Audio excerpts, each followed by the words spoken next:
ప్రార్థన చేయండి. భక్తి కలిగిన మారు మనసు పొందినటువంటి డ్రైవర్ అయితే మనకి ఇబ్బంది లేకుండా ఉంటుంది.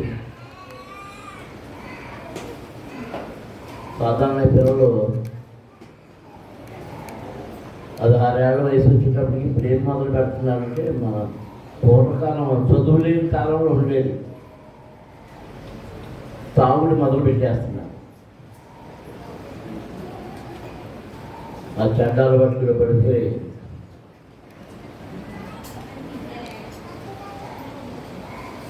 వాళ్ళు చేయవలసిన పనులకు కూడా సరైన న్యాయం లేకపోతున్నారు. కనుక విశ్వాసి అయిన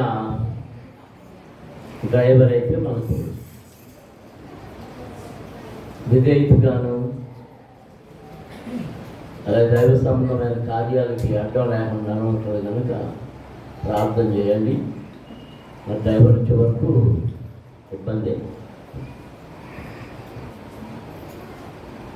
కొన్ని రాజు ఉంటాడేమో ఖాళీగా ఉంటే మరి ఎక్కడ పోయాడు, అతను ఫోన్ కూడా ఎవడం లేదు. రాజు నమ్మకాలం ఇబ్బంది లేకుండా ఉంది. మరి రాజేమో వ్యాన్ కొనుక్కున్న వాళ్ళని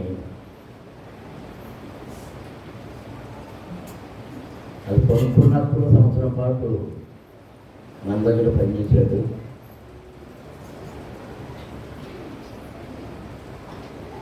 కనుక మన అవసరతల కొరకు ప్రార్థించాడు. దేవునికి స్తోత్రం. మరి నేరమ్మ గారికి జరిగిన ఆ కీడుని గురించి మనసు కలుపుతా ఉంది. కొద్ది మాటలు దేవుని వాక్యాన్ని జ్ఞాపకం చేస్తుంది. ఈరోజు చదివిన కీర్తనలో నుండే మనం జ్ఞాపకం చేస్తున్నాం. 79వ కీర్తన మొదటి వచనాన్ని మనం చదువుతాం. చదువుతారా? నేను చదువుతాను. దేవా, అన్యజనుడు నీ స్వాస్థ్యములోనికి చొరబడి ఉన్నారు. వారు నీ పరిశుద్ధాలయమును అపవిత్రపరిచి ఉన్నారు. యెరూషలేమును పాడు దిబ్బలుగా చేసి ఉన్నారు. దేవునికి స్తోత్రం. హల్లెలూయా, హల్లెలూయా, హల్లెలూయా. తలలు వంచండి, కళ్ళు మూసుకోనండి. చిన్న ప్రార్థన. ప్రభువా, నాతో మాట్లాడు అని మీరందరూ ప్రభువుని అడగండి. స్తోత్రం. హల్లెలూయా, హల్లెలూయా, హల్లెలూయా, హల్లెలూయా, హల్లెలూయా. పరమరక్షక జీవాధిపతి మీకు స్తోత్రములు. ఇంతవరకు మిమ్మల్ని స్తుతించి కనపరిచి ఉన్నాము. నీ వాక్యాహారమును భుజించడానికి మేము సిద్ధపడి మీ ముందు నిలిచి ఉండగా, మీరు పరిశుద్ధ వాక్యం అనే ఆహారమును మాకు విరిచి పంచి పెట్టమని వేడుకొనుచున్నాం ప్రభు. నేను అయోగ్యుడను, అజ్ఞానిని, ధర్మశాస్త్ర సంబంధమైన రహస్యములే నెరిగిన వాడను. అయినను నీ వాక్యమును, ధర్మశాస్త్రమనే ఆహారమును పంచిపెట్టుటకు మీరు విరిచి నా చేతికిచ్చారు. నేను దాన్ని పంచిపెట్టబోతుండగా మీ కృప దయచేయండి. మీరు విరిచిన రొట్టెనే నేను పంచుతాను ప్రభువా. మీ ఆత్మచేత అభిషేకించండి. నన్ను మీ సిలువ చాటును తాయండి. నా నాలుకను ముట్టండి, నా గొంతును ముట్టండి, నా శరీరమును ముట్టండి. నాలో నుండి మీ స్వరాన్ని నీ ప్రజలకు వినిపించి వినికిడిలో ప్రతి ఒక్కరిని దీవించమని యేసు నామమున అడుగుచున్నాము తండ్రి. ఆమేన్. దేవునికి స్తోత్రం. హల్లెలూయా. అందరం చేతులెత్తి గట్టిగా దేవునికి స్తోత్రాలు చెల్లించుదాం. హల్లెలూయా, హల్లెలూయా. ఈ 79వ కీర్తన ఎవరు వ్రాసారని ఉంది అక్కడ? ఆసాపు.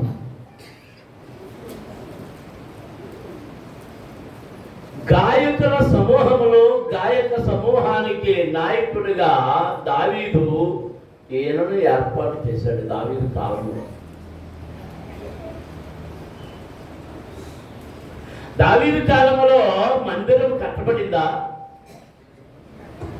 కట్టబడలేదు. ఇక 2 సంగతులు కనబడుతున్నాయి, అర్థమవుతుంది నాకు.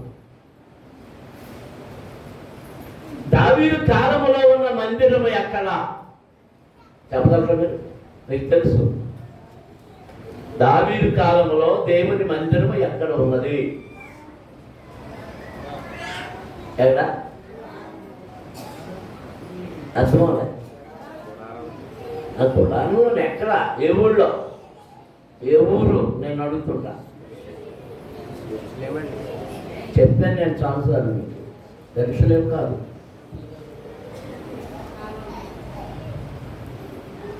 ఏమి యాజకత్వం ఎక్కడ చేశాడు?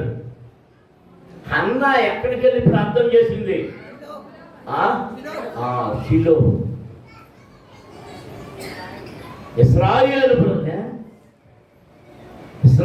ప్రజలు ఐగుప్తు నుండి బయలుదేరి వచ్చాక స్వాస్థ్యాలు పంచిపెట్టిన తర్వాత దేవునికి నివాస స్థలముగా దేవుడు షిలోహును ఎంచుకున్నాడు. షిలోహులో ఆయనకు గుడారం వేయబడింది. దేవునికి స్తోత్రం. హల్లెలూయా, హల్లెలూయా.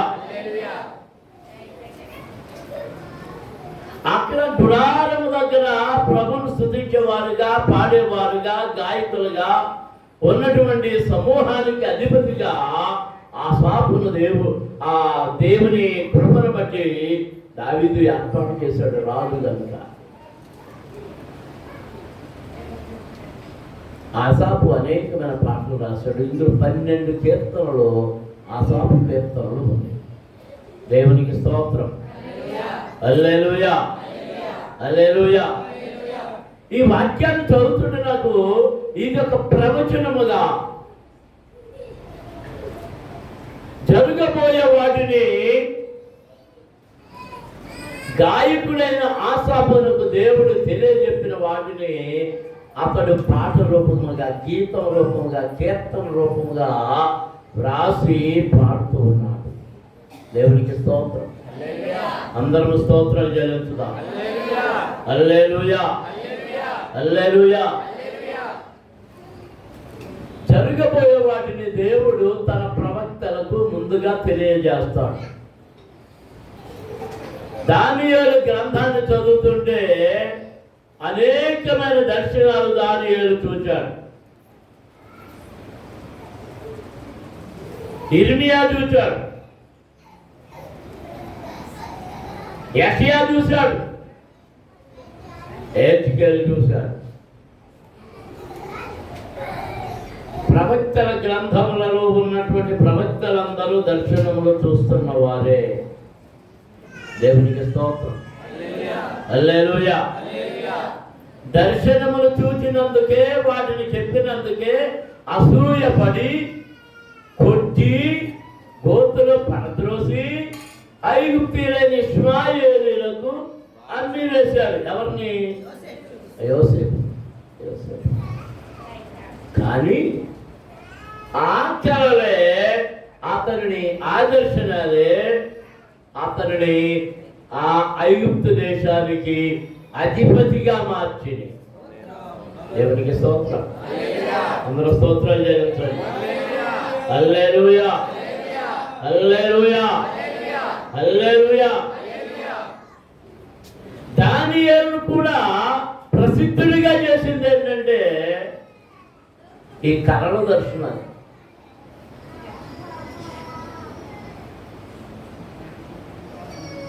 బబులోను రాజైన నెబుకద్నెజరు కలగన్నాడట. ఆ కళ ఏం చేశాడు? మళ్ళీ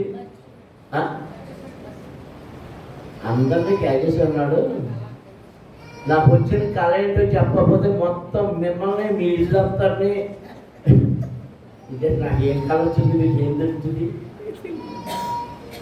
రాత్రి నాకు కళ వచ్చింది, మెరుపు వచ్చేసింది, నాకు ఏంటి అర్థం కాల.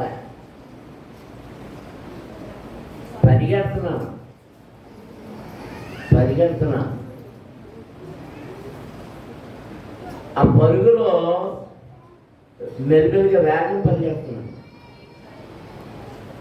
ఎంతైనా ఏదో దాటను.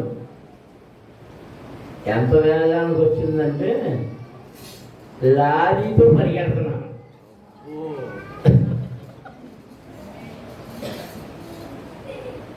మళ్ళీ అనుకున్నాను, నేను ఇలా పరిగెడుతున్నాను, నాకు ఆయాసంగానే వస్తుందేమో అని అనుకున్నాను. ఆగిపోయింది, ఆగాను, ఆయాసం వస్తుంది అనుకున్నాను. మెరుపు వచ్చేసింది. మెరుపు వచ్చేగానే నా గుండెగానే ఉన్న ఆయాస పడుతుందా ఏంటని లేచి కూర్చుని ఏం పరిశీలన చేసుకున్నాను. ఏ ఆయాసం లేదు. అప్పుడు అయిపోయింది. కళ, ఈ కళ నాకు గుర్తుంది. రాత్రి నాకు ఏం కళ వచ్చిందని మిమ్మల్ని అడిగితే మీరు ఏమంటారు? మా పాటలు గారికి మధ్య ఏదో చెప్పిపోయింది, ఇంకా లాభం లేదు, హాస్పిటల్లో పెట్టేది. ఏ హాస్పిటల్లో పెట్టాలి? మెంటల్ హాస్పిటల్లో పెట్టాలి. ఏమడుగుతున్నాడు? ఆయనకు వచ్చిన కళకి మనం చెప్పమంటున్నాడు. ఇంకేం గొడవ?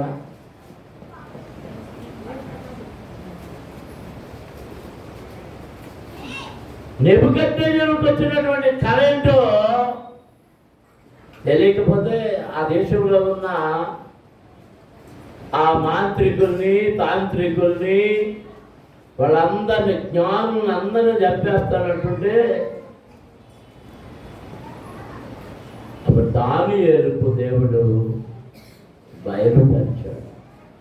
దేవునికి స్తోత్రం. హల్లెలూయా, హల్లెలూయా. దేవుని పిల్లలారా, సంఘములో జరగబోయే వాటిని కూడా దేవుడు తాను ప్రేమించిన తన పిల్లలకు ముందుగా తెలియజేస్తాడు. నమ్మిన వారు దేవునికి స్తోత్రం జరుగుతాడు.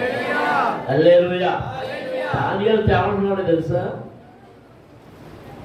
ప్రభు ఆయనకు వచ్చిన కళ ఏంటో చెప్పాలంటే, దానియేలు నీవు నాకు బహుప్రియుడవు. ఎవరివి? నీవు నాకు బహుప్రియుడవు కనుక నేను నీకు దీనిని తెలియజేయుచున్నాను. దేవునికి స్తోత్రం. అంటే ముందు వాటిని ఎవరికి తెలియజేస్తాడు ఆయన? తనకిష్టులైన వారికి, తనకు ప్రియులైన వారికి ముందుగా తెలియజేస్తాడు. దేవునికి స్తోత్రం. హల్లెలూయా. ఇప్పుడు ఎక్కడ చూసినా పేపర్లో ఎంచుకున్నాం, అన్నింటిలో ఏమంటున్నారంటే ప్రాఫెట్, ప్రవక్త అని ఎంచుకున్నారు. బిషప్, రెవరెండ్, డాక్టర్, అది ఇది ప్రవక్త ఇవన్నీ ఎంచుకున్నారు. ఏంటి ప్రవచనం? ప్రవచనం చెప్పంటే ఏ ప్రవచనం చెప్తున్నారు? రేచల్ వెళ్ళిందనుకో, రేచల్ రేచల్ రేచల్, మళ్ళీ ఒకసారి కాదు, 2 సార్లు కాదు, 7 సార్లు కేకేస్తున్నారు. Rachel Rachel Rachel లెక్కెట్టుకుంటున్నట్టున్నారు.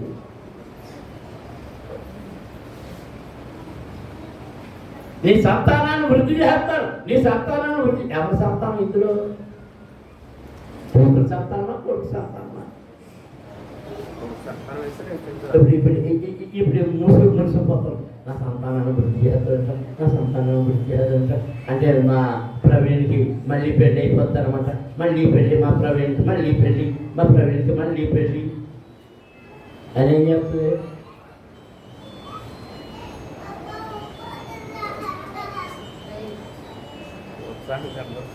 అంటే ఇవన్నీ మనుషులకు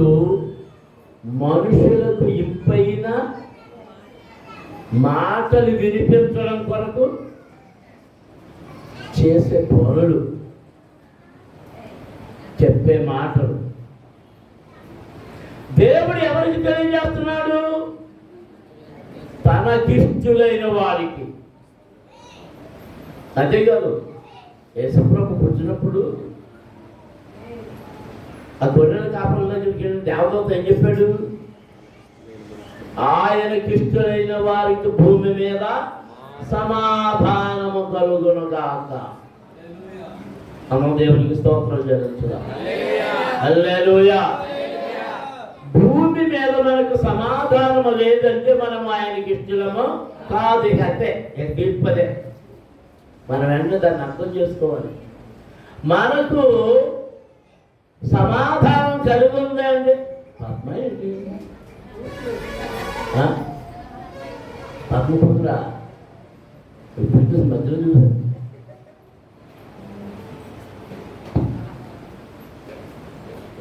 భూమి మీద సమాధానం లేదంటే మనం టికెట్ చేసుకోవచ్చు. జాన్సా ఏమని? దేవునికి ఇష్టమో కాదు అని. నువ్వు దేవునికి ఇష్టరాలివి అని అనుకోవాలంటే నువ్వు మీ అమ్మ మీద దెబ్బలాడకూడదు, మీ నాన్న మీద దెబ్బలాడకూడదు, మీ చెల్లెల మీద దెబ్బలాడకూడదు, నీ పిల్లల మీద దెబ్బలాడకూడదు, మీ ఆయనతో అసలే దెబ్బలాడకూడదు, ఎవరితోటి దెబ్బలాడకూడదు. అప్పుడే నీకు ఏమన్నట్టు? సమాధానం. ఏమవుతారా? మీ ఇద్దరు దెబ్బలాడుకుంటుంటారా? అమ్మ కూతురు మాట్లాడతలేదు, సమాధానం వస్తలేదు అంటే ఉందన్నమాట.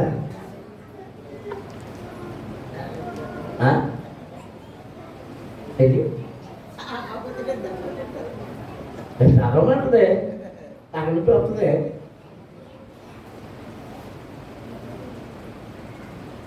మన ఇరుగు పొరుగులతో సమాధానం, మన సరిహద్దుల్లో సమాధానం. దేవునికి స్తోత్రం. హల్లెలూయా, హల్లెలూయా. రాసాపుకు దేవుడు తెలియజేసింది ఏంటంటే, దేవుడితో మాట్లాడుతున్నాడు, దేవా అన్యజనులు నీ స్వాస్థ్యములోనికి చొరబడి ఉన్నారు. ఎక్కడ చొరబడ్డారంట? ఎక్కడ చొరబడ్డారు? ఎవరి స్వాస్థ్యం? దేవుని స్వాస్థ్యము. స్వాస్థ్యం అంటే ఆయన ఆస్తి, ఆయన సంతానం, ఆయన పిల్లలు. మనం నిర్గమాకాండం 2వ అధ్యాయంలో చదువుతుంటే అక్కడ ఏమన్నాడంటే, ఇశ్రాయేలు నా జ్యేష్ఠ పుత్రుడు. ఇశ్రాయేలు ఎవరు? నా జ్యేష్ఠ పుత్రుడు. దేవునికి స్తోత్రం. అందరూ స్తోత్రం చెల్లించుదాం. హల్లెలూయా, హల్లెలూయా, హల్లెలూయా. దేవుడు అనేక సార్లు ఏమంటున్నాడంటే, ఇశ్రాయేలు నా కుమారుడు, నా జ్యేష్ఠపుత్రుడు, వారు నన్ను ఆరాధిస్తారు, నేను వారిని ప్రేమిస్తాను, నేను వారికి దేవుడినై ఉందును. ఏమై ఉంటాను? నేను వారికి దేవుడినై ఉందును. అందుకే ఆసాపు ఏమంటున్నాడంటే, దేవా నీ స్వాస్థ్యములోనికి అన్యజనులు చొరబడి ఉన్నారు. నీ స్వాస్థ్యం అంటే ఏది? నీ పొలం నీ స్వాస్థ్యం, నీ ఇల్లు నీ స్వాస్థ్యం, నీకు కలిగింది నీ స్వాస్థ్యం. నీకున్న పొలంలోనికి పక్కడు ఎవరన్నా వచ్చి వ్యవసాయం చేయడం మొదలెట్టారు అనుకోండి, ఊరుకుంటావా? ఎంతమంది ఊరుకుంటారు? మీరు ఏ ఊరో లేకపోతే రోడ్డు మీదకో వెళ్ళారు తాళం వేసి ఇంటికి, ఎవడొచ్చి తాళం పగలు కొట్టి ఇది నా ఇల్లు అందులో ఉన్నాడు, ఊరుకుంటారా? మా నర్సయ్య గారు ఊరుకుంటాడు అంట. నర్సయ్య గారా ఎవరిని రానివ్వం కదా, అక్కడ కాపురం కనీసం మా పొయ్యమ్మనన్నా అక్కడ అన్నం పెట్టి కుర్చీ చేసి అలా పెట్టి వెళ్తాను, కానీ ఖాళీగా అనేది ఎప్పుడు తాళం వేయను కదా అంటున్నాడు.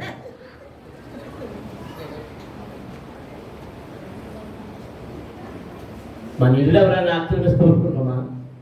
మన పొలమైన ఎవరైనా ఆక్రమిస్తూ ఊరుకుంటామో? ఊరుకో. దేవుని పిల్లలమైన మనము ఆయన ఆస్తి, ఆయన ఆస్తి. చూడండి, యోహాను సువార్త యోహాను సువార్త 1వ అధ్యాయం.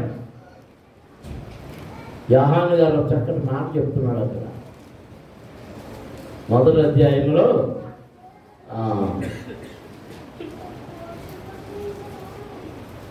12వ వచనం.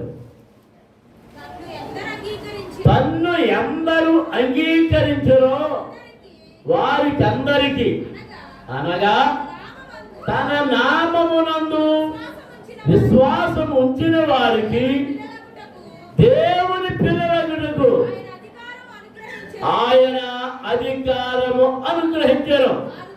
వారు దేవుని వలన పుట్టిన వారే గాని రక్తము వలనైనను, శరీరాత్మల వలనైనను, మనుష్యాత్మల వలనైనను పుట్టిన వారు కారు.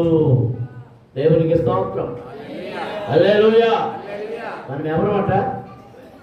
మనం ఎవరు చెప్పండి? దేవుని పిల్లలం. దేవుని పిల్లలం.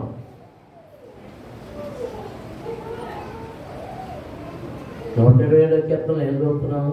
కుమారులు యెహోవా అనుగ్రహించు స్వాస్థ్యము.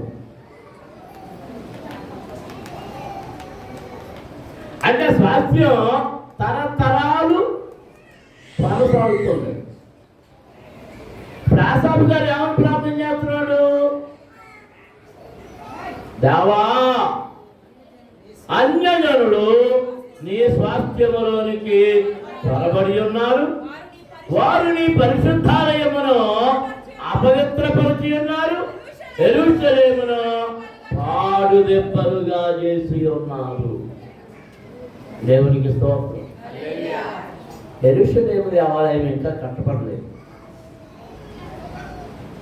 దానిని దావీదు కుమారుడు కడతాడని చెప్పాడు.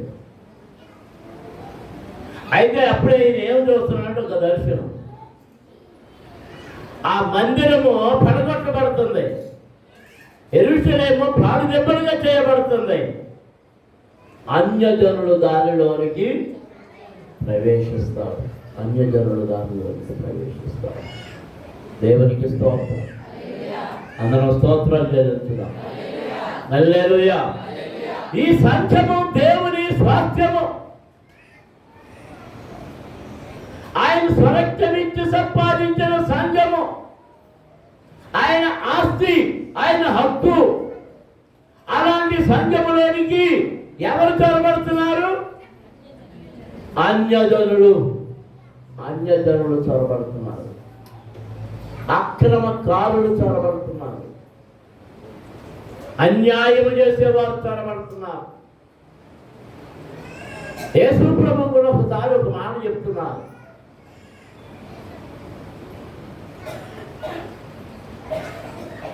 దేవుని రాజ్యములోనికి బలాత్కారులు ప్రవేశించుతున్నారు. ఎవరు?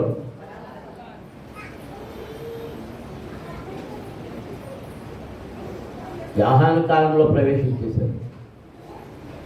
బలాత్కారులు ఎలా ప్రవేశిస్తారు? ఎలా ప్రవేశిస్తారు? భక్తి వేషం, భక్తుల వేషం, ప్రార్థనా పరుల వేషం, సేవకుల వేషం, ఇలా రకరకాలు. మొన్న నేను ఈ యూట్యూబ్లో చూసినప్పుడు ఆ మధ్యకాలంలో హైదరాబాద్లో ఉన్న హెబ్రోన్ సంఘంలో కొన్ని తగులు జరుగుతున్న 2 గ్రూపులు అయిపోయి. ఈ మధ్యకాలం 2-3 నెలల క్రితం ఆ 2 గ్రూపులు ఏకమై సమాధాన పడ్డారు అన్నారు. అందరూ సంతోషించారు. మరి అందరూ దర్శనం చేసుకుంటారు. పోయిన వారం మరి ఇప్పుడు ఆదివారం అనుకుంటున్నాం. ఇంకొక ఆయన పేరు వీరాచార్య ఏదో 100 మంది రౌడీలతో వెళ్ళాడంట మందిరం మీద. ఆ గుడికి వెళ్ళేవాడే, అందులో సభ్యుడే. దేనికోసం అంటే పెత్తనం చేయడం కోసం. దేనికోసం? వీళ్ళందరూ దేనికోసం ప్రకటిస్తున్నారు? పెత్తనాల కోసం. పెత్తనాల కోసం.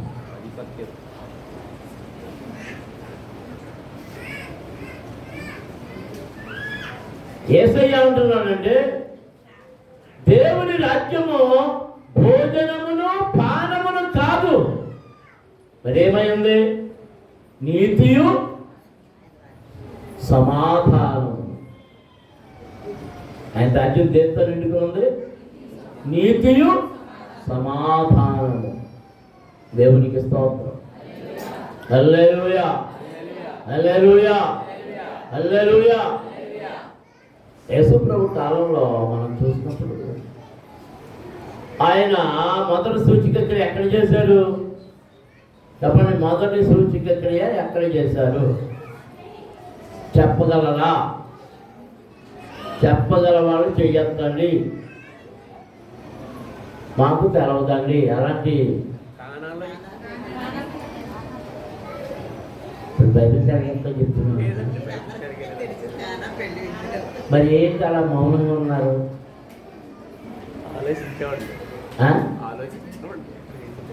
అంటే ఆలోచించవలసి వచ్చిందంటే అర్థం ఏంటి? ఎందుకు మర్చిపోతున్నారు? ఇదిగో 5 రూపాయల కాగితం ఎలా ఉంటుందో మర్చిపోతావా? 10 రూపాయల కాగితం ఎలా ఉంటుందో మర్చిపోతావా? 50 రూపాయల కాగితం ఎలా ఉంటుందో మర్చిపోతావా? 100 రూపాయల కాగితం ఎలా ఉంటుందో మర్చిపోతావా? 500 కాగితం ఎలా ఉంటుందో మర్చిపోతావా? మరి ఎందుకు మర్చిపోతున్నావు?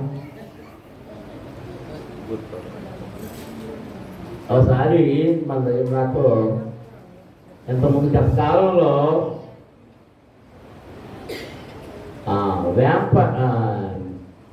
క్యాపికొండ నుంచి వేముల యోసేపు అని ఒక శాపుడు వచ్చాడు. అతనికి కళ్ళు కనపడు, చిన్నపడి పుట్టుకలోనే కళ్ళు వస్తుండేవాడు, కాకుండేవాడు. ఒకసారి మధ్యలో వచ్చాడు, శాపుడు పోవడానికి కారణం మధ్యలో వచ్చాడు, ఏదో మాట్లాడడానికి వచ్చాడు. సరే వచ్చాడని ఛార్జీ పట్టుకెళ్ళని దారిలో పట్టుకుని అప్పుడు ఒక 50 రూపాయలు ఇచ్చానని 100 రూపాయలు తీసుకొని ఇచ్చాడు. 100 రూపాయలు తీసుకొని ఇస్తే అది ఏం చేయడం తెలుసా? ఆ 50 రూపాయలు పట్టుకుని ఎలాగన్నాడు ఎలాగన్నాడు ఎలాగన్నాడు ఎలాగన్నాడు అయ్యానండి 50 రూపాయలు అన్నాడు.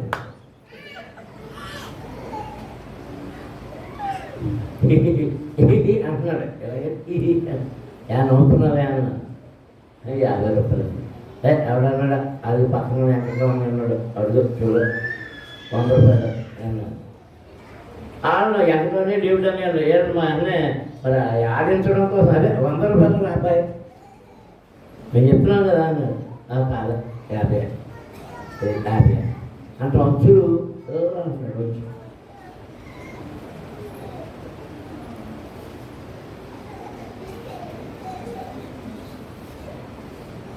ఒకవేళ మోసం చేద్దాం అనుకున్నా అసలు మోసపోవడం, కళ్ళున్న మనమే మోసపోవడం.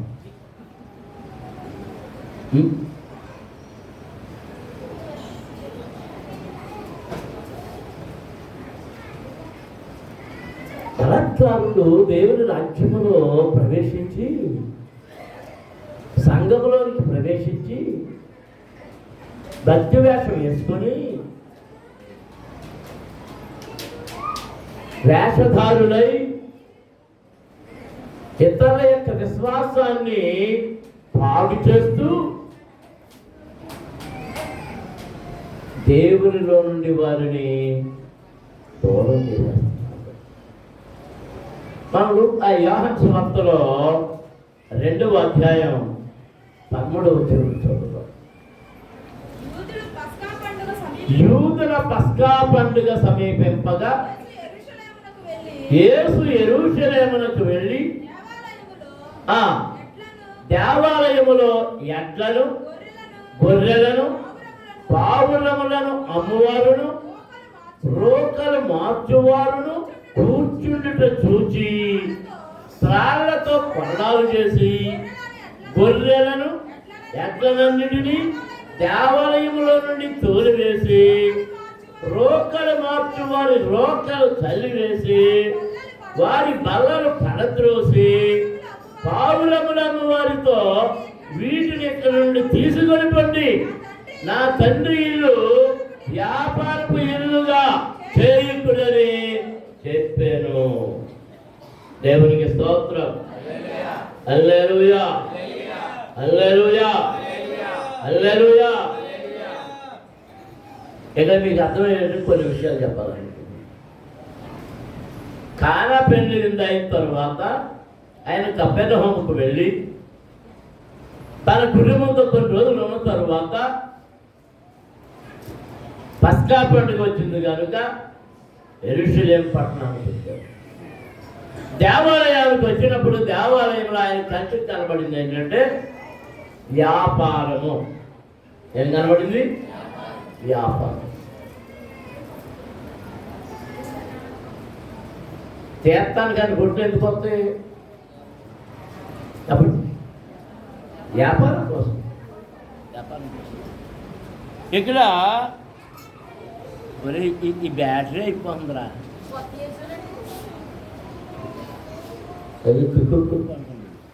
నా మామూలు తగ్గించేదా? దేవునికి స్తోత్రం. హల్లెలూయా.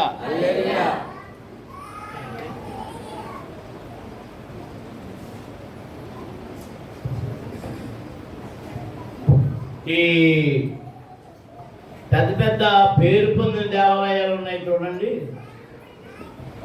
ఆ దేవాలయాలలో ఉన్న ప్రాంతంలో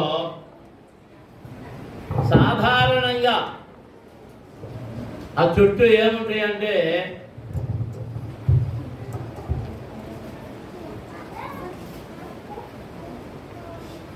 ఆ కొట్లు, రకరకాల షాపులు. ఇది వరకు అన్నవరం మీద నుంచి వైజాగ్ వెళ్తుంటే అన్నవరం మీద నుంచి వెళ్ళేటప్పుడు ఊళ్ళో నుంచి వెళ్ళేది. ఇప్పుడు బైపాస్ వేసిన తర్వాత అక్కడికి వెళ్ళడం లేదు. కానీ ఆ ఇరుకు రోడ్డుని అన్ని కొట్లే. ఏం జరుగుద్ది అంటే ఇతర ఊళ్ళ నుంచి వచ్చిన వాళ్ళు ఏవో సామాన్లు కొనుక్కుంటారు, రకరకాల వ్యాపారాలు చాలు. కానీ బహుశా ఆ కొండ మీద ఉండవు కొట్లు. వ్యాపారం అంతా ఎక్కడ దొరుకుతుంది? క్రింద దొరుకుతుంది.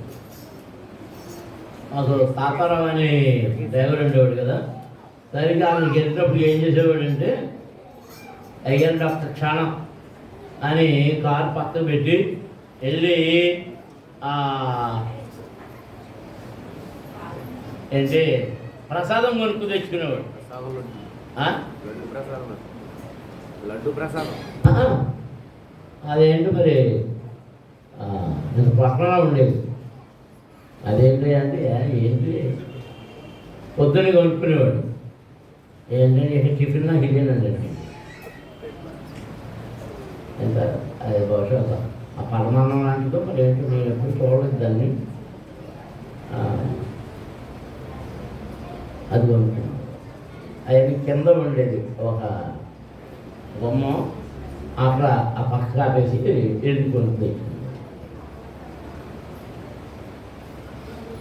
వ్యాపారం జరుగుతుంది. యెరూషలేము దేవాలయం దగ్గర కూడా వ్యాపారం జరుగుతుంది.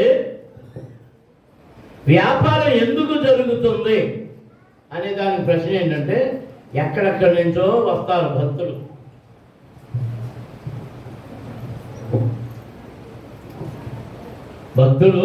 దూరం నుంచి వస్తారు.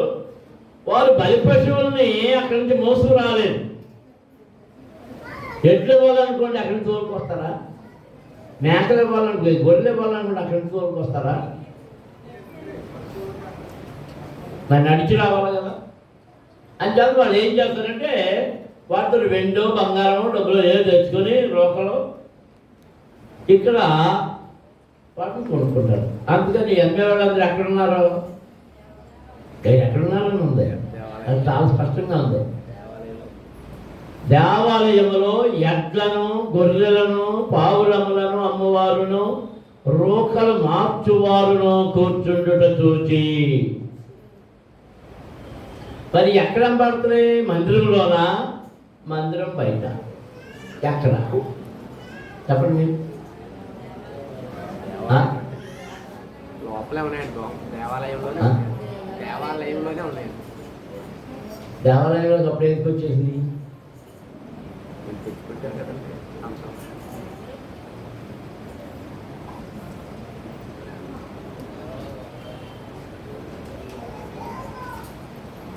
మనకు పాట ఉంది ఏంటది?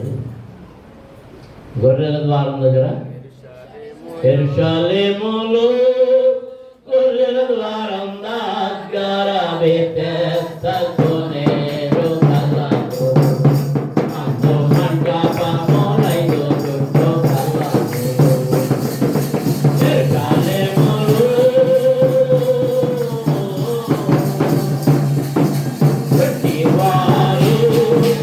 పుట్టివారు ఉదాహరణ చెట్టులు కలవారు.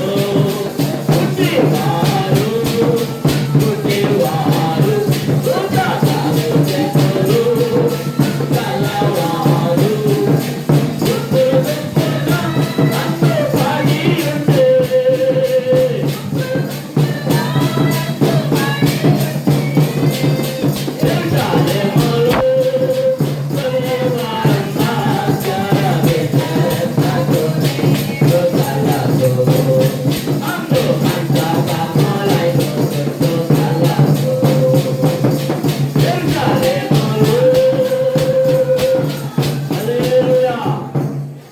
ఉండే యెరూషలేములో ఏ ద్వారం ఉంది చెప్పండి? గొర్రెల ద్వారం. గొర్రెల ద్వారం. ఆ ద్వారం దగ్గర అమ్మబడతాయి. గొర్రెలన్నీ ఈ ద్వారంలో నుంచి రావాలి. పశువులు, ఈ పశువులన్నీ గొర్రెల ద్వారం ఎందుకు పేరు పెట్టబడుతుంది? అక్కడ 3 రకాలైనటువంటి బలులు: ఎడ్లు, గొర్రెలు, పావులు. ఎడ్లు ఎవరు అర్పించగలరంటే బాగా ధనవంతులు, శ్రీమంతులు. అవి ఎక్కువ ఖరీదైంది. కొంచెం మధ్య తరగతి వాడు ఏం అర్పించగలడు? గొర్రెలు. గొర్రెలు కలిగిన వాడు గొర్రెలు చేస్తారు, ఎడ్లు కలిగిన వాడు ఎడ్లు చేస్తారు. పేదవాడు ఉన్నాడు చూసారా?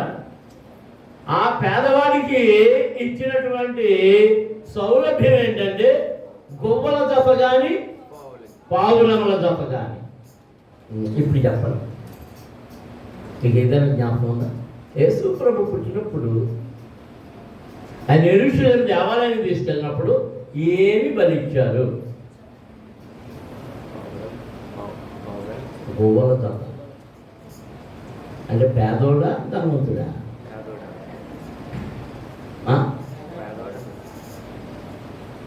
నిరుపేద కుటుంబంలో పుట్టిన ఆయన. దేవునికి స్తోత్రం. హల్లెలూయా. జరగవలసినవన్నీ జరగాలి కనుక 8వ దినమున సున్నతి జరిగింది. అలాగే ఇవ్వవలసిన బలి ఇవ్వడానికి ఆ గొప్పల జత లేక పావురముల జతను తీసుకుని వెళ్ళి అక్కడ అర్పించినట్టుగా మరియ యోసేపులు మనం దేవుని వాక్యంలో చదువుతున్నాం. సరే, అన్నీ అమ్మేవాళ్ళట ఎక్కడ కూర్చున్నారట? వెళ్ళి దేవాలయంలో కూర్చున్నారు. ఇలా వ్యాపారం ఎక్కడ జరుగుతుంది? బయట జరుగుతుంది. మరి లోపల కూడా తెచ్చేసారు. ఇప్పుడు వాళ్ళ దగ్గరికి వెళ్ళి ఏమన్నాడంటే అక్కడ మనం చూస్తున్నాం, త్రాగత కొండాలు చేసి గొర్రెలను ఎడ్లన్నిటినీ దేవాలయములో నుండి తోలివేసి రోకలు మార్చి వారి రోకలు చల్లివేసి వారి బల్లలు పడదోసి పావురముల అమ్మవారితో వీటిని ఇక్కడ నుండి తీసుకొని పొండి, నా తండ్రి ఇల్లు వ్యాపారపు ఇల్లుగా చేయకూడని వారితో చెప్పాను. దేవునికి స్తోత్రం. హల్లెలూయా, హల్లెలూయా.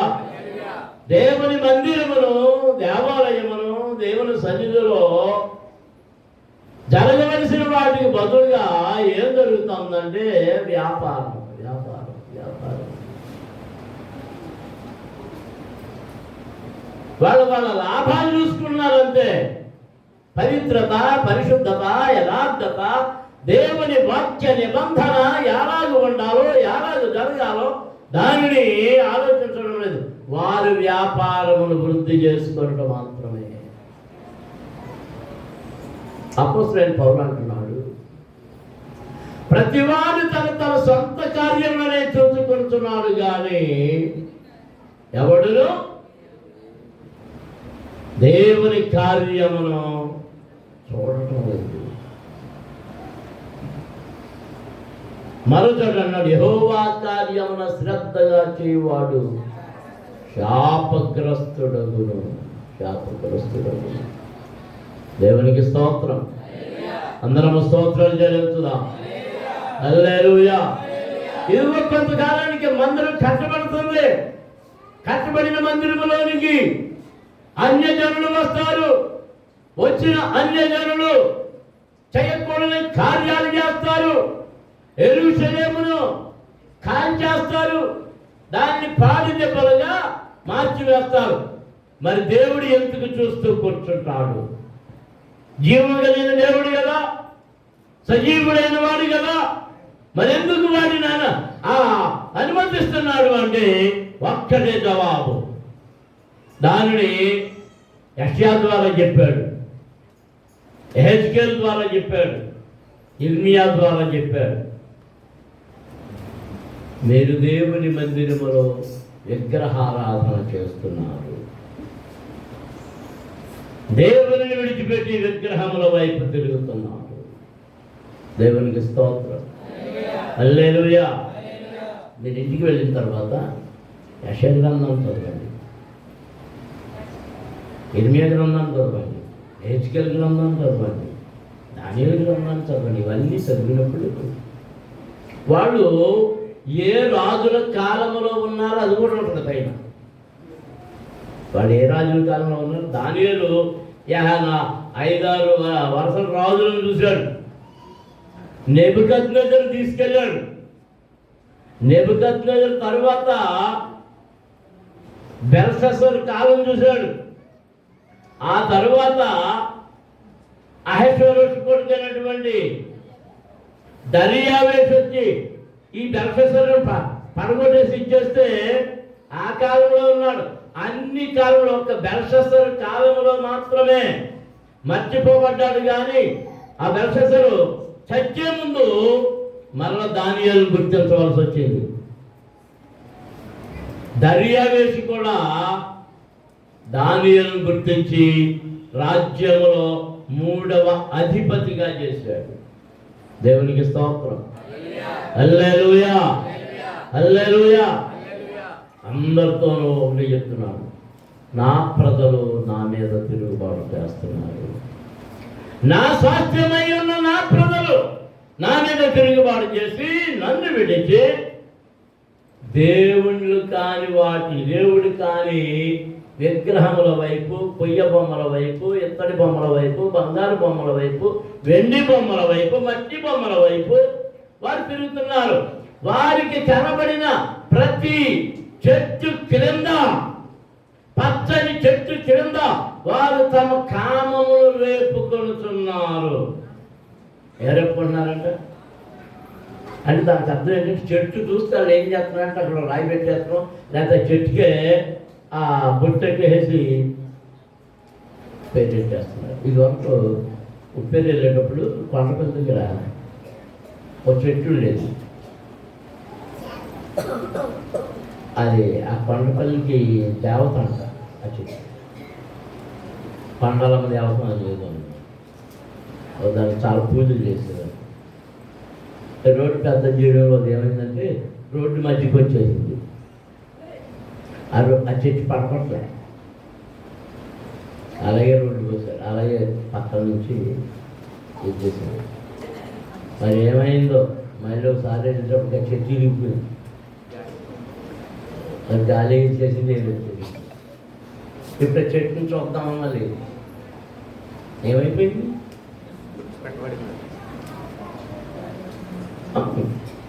మానవులు కల్పించుకున్న దేవతలు దేవుడు. సొలొమోనే దేవాలయం కట్టిన సొలొమోనే భార్యల యొక్క మాటలు విని ఎందులో పడిపోయాడు? విగ్రహారాధనలో. దేవుని పిల్లలారా, మనము దేవుని దీవెనలను సంపూర్ణముగా పొందలేకపోవడానికి కారణం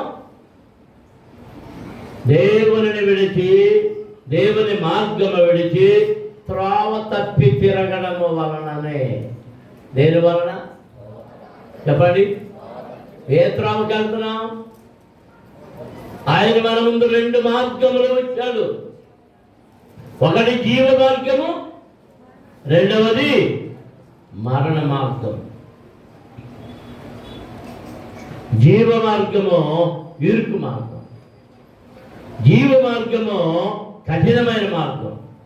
జీవ మార్గములో ఎత్తు పల్లాలు ఉంటాయి, జీవ మార్గములో శ్రమలు ఉంటాయి, జీవ మార్గములో కష్టాలు ఉంటాయి, ఆకలి ఉంటుంది, దప్పిక ఉంటుంది, రకరకాల ఇబ్బందులు ఉంటాయి, నిందలు ఉంటాయి, వేదనలు ఉంటాయి, శోధనలు ఉంటాయి. అందుకే ప్రభు ఏమన్నాడంటే, మీరు ఇరుకు మార్గమున ప్రవేశింప పోరాడుడి.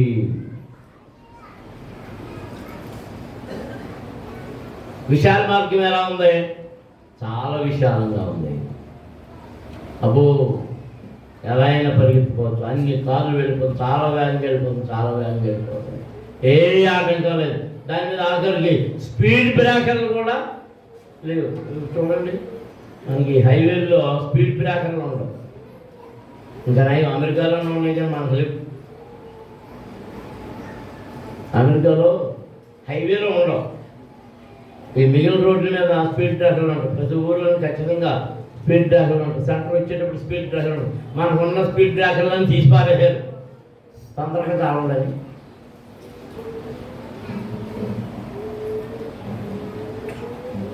అంటే స్పీడ్ బ్రేకర్ అంటే వేగాన్ని తగ్గించుకొని నియంత్రించుకొని వెళ్ళు అని హెచ్చరిక. అలాంటి స్పీడ్ బ్రేకర్లు ఉంటాయి, ఊబులు ఉంటాయి. ఏ మార్గంలో? అవన్నీ జయించుకొని మనం దాటి వెళితే జీవ మార్గం అయ్యేది. ఎవరిని చూస్తామంటే ధవళ సింహాసనం మీద ఆసీనుడై ఉన్న మన తండ్రిని చూడగలం. దేవునికి స్తోత్రం. అందరూ స్తోత్రం చెల్లించుదాం. హల్లెలూయా, హల్లెలూయా. ప్రపంచమంతలోనూ అత్యధికంగా ప్రింట్ అయ్యి అమ్ముడిపోయిన పుస్తకం ఏంటో తెలుసా? బైబిల్ గ్రంథం. చెప్పండి, బైబిల్ గ్రంథం. అన్ని భాషల్లోకి తర్జుమా చేయగలరు. లిపి లేని భాషల్లో కూడా వాళ్ళ భాషతోటి ఉన్నది అందుబాటులో. ఇప్పుడు కోయ భాష ఉందా? ఆ భాషకి లిపి లేదు, కానీ ఆ మాటలతో మన తెలుగు వచ్చేసి వాళ్ళకి ఇస్తున్నారు.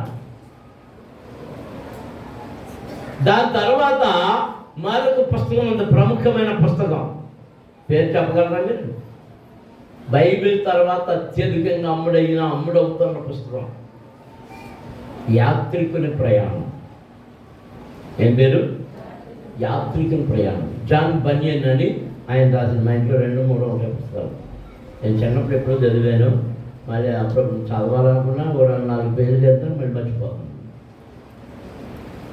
బైబిల్ తర్వాత చదవదగిన నిజ క్రైస్తవుడు ఎదుర్కొనేటువంటి శ్రమలు, కష్టాలు, ఎలాంటి ఇబ్బందులు ఉంటాయో, సాతానుడు ఎలా వేధిస్తాడో ఆ పుస్తకం ఒక చరిత్రలాగా ఆ జాన్ బనియన్ గారు ఆయన దర్శనం చూసే రాసినట్టు. ఆయన పేరు జాన్ బనియన్. ఆ పుస్తకం మీకు అందుబాటులో ఉంటే చదవండి, లేదా కూర్చుని చదవండి. నన్ను అడగ నేనే ఉన్నాను. అలాగే ముందు చదవండి, మళ్ళీ నాకు ఇవ్వండి అని 19 గారు వాళ్ళు పుస్తకాలు ఇచ్చాను. మళ్ళీ నాకు ఇంటికి జారలే. ఒకసారి అడిగితే ఏమో నాకు ఏం తెలుసు, ఎక్కడ పడకుండా ఉంటుంది. అది 3 ఉండేవారు. వచ్చేది పొద్దున్నా పుస్తకాలు ఇచ్చానని గుర్తుందా? అది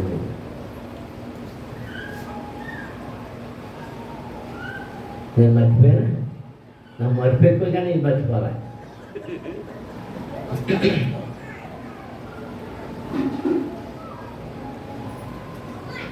దైవ భక్తుల జీవితాలను మనం చదువుతుంటే వారి సాక్ష్యాలు మనకి ఎంతో బలాన్ని కలిగిస్తాయి.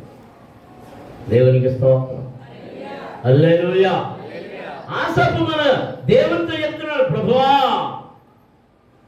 నీ పరిశుద్ధ స్థలములో ఎవరు అడుగు పెట్టారు? ఎవరు? అన్యజనులు. అన్యజన స్వభావాన్ని విడిచిపెట్టిన వాడు ఎవడు సంఘములో ఉన్నా చెడుగే. సంఘం చెడిపోతే, భక్తి చెడిపోతే, ప్రార్థన చెడిపోతే, విశ్వాసం చెడిపోతే, నమ్మకం చెడిపోతే, నమ్మకత్వం చెడిపోతే. దేవునికి స్తోత్రం. హల్లెలూయా. హల్లెలూయా. అందుకే మనం ఏం చేయాలంటే మన ప్రార్థనల ద్వారా మన సంఘాన్ని మనం కాచుకోవాలి, మన భక్తి జీవితాన్ని మనం కాచుకోవాలి. దేవునికి స్తోత్రం. హల్లెలూయా. ఓ మనసా భయమేలానే నమ్మదగిన యేసుండు నీకుండగా. ఓ మనసా భయమేలానే నమ్మదగిన యేసుండు మనకుండగా. అయ్యా నేనే పడుకోవాలా?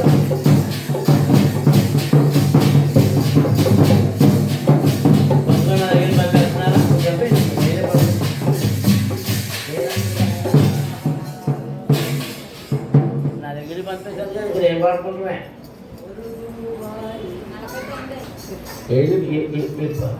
పాట మారిపోయింది. 40 ఇది 10వ పాటకి వచ్చింది.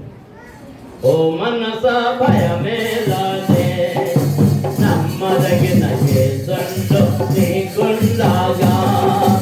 ఓ మనస భయమేలానే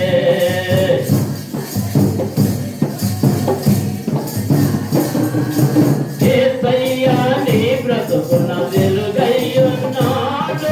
యేసయ్యా నీకు రక్షణయ్యున్నాడు. నరులనిలో నీకింత భయమేల మనస. నరులనిలో నీకింత భయమేల మనస.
పాటలతో మాకు పని కదండి ఇప్పుడు మాకేమైనా భక్త పూర్వకాలం అంటాడు భక్తులు వాళ్ళకి భయం మాకు భయం ఏంటి మా భయం ఏంటి మా పాడాల్సిన పని ఏంటి అంతేనా రాసిన ఆయన మనసు ఎంత భయపడుతుందో కదా తన భక్తి జీవితం పాడైపోద్దని భక్తిని పాడు చేసేవాళ్ళు ఉన్నారు ప్రార్థనా జీవితాన్ని పాడు చేసేవాళ్ళు ఉన్నారు పాడనేలా పాడే నీకు పక్కడు కదా నీకు అది కదా నీకు ఇది కదా నువ్వు పడతారు ఇప్పుడు తింటం మానేస్తే చాలా ప్రమాదం తర్వాత చేతిగానే 40 ఏళ్ళు దాటికేమో ఇంకప్పుడు ఏం చేస్తా ఇంకా బ్రేక్ పరికరామండి ఏం పాటు చేస్తారు చెప్పండి ఏం పాటు చేస్తారు భక్తి జీవితం సేవా జీవితం సాక్ష్యపు జీవితం విశ్వాస జీవితం పాడు చేసేవాళ్ళు సాతానుడు ఎవరినో ప్రేరేపిస్తాడు వాళ్ళు దూరతాడు వాళ్ళు వచ్చి దగ్గర గోపుతూ ఉంటారు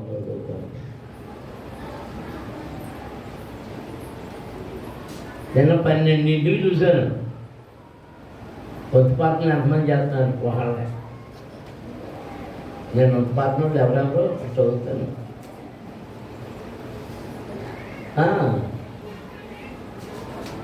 ఏ పాడినోళ్ళు అంటే అప్పుడు తిరుగుతున్నారు ఒకళ్ళు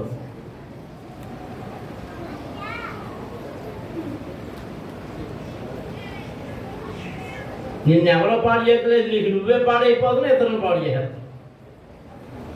మోకరించండి ప్రార్థన చేసుకుంటాం ఎప్పుడైతే నువ్వు దేవుని హద్దులో నుండి ఆవరణలో నుండి తప్పుకుంటావో సాతానుడు నిన్ను పాడు చేస్తాడు ఆయన అధికారంలో నీవు లేకపోతే నీ భక్తి జీవితం పాడైపోతుంది అయోగ్యమైన బ్రతుకు అయిపోతుంది పనికిరాని జీవితం అయిపోతుంది నీ ప్రార్థనలకు జవాబు ఎందుకు రావడం లేదు ఆయన హస్తమేమైన కురిచా ఆయన బాహులేమైన కురిచా కాదే ఆయన హస్తము ఎంత దూరమైనా చాపబడుతుంది ఎంత దూరంలో ఉన్నా ఎంత లోతులో ఉన్నా ఎంత ఎత్తులో ఉన్నా ఆ హస్తము నిన్ను పట్టుకోగలదు నిన్ను ఆదరించగలదు నిన్ను కాపాడగలదు నిన్ను బాగు చేయగలదు అన్యాచారములోని హృదయమును ఆక్రమిస్తున్నాయి అన్యజనుల తలంపులు నీ మనస్సును వశపరుచుకుంటున్నాయి అందుచేత దేవునికి దూరం అయిపోతున్నావు వాటి వశం కావద్దు వాటికి నిన్ను నీవు అప్పచెప్పుకోవద్దు హల్లెలూయా హల్లెలూయా హల్లెలూయా హల్లెలూయా హల్లెలూయా హల్లెలూయా హల్లెలూయా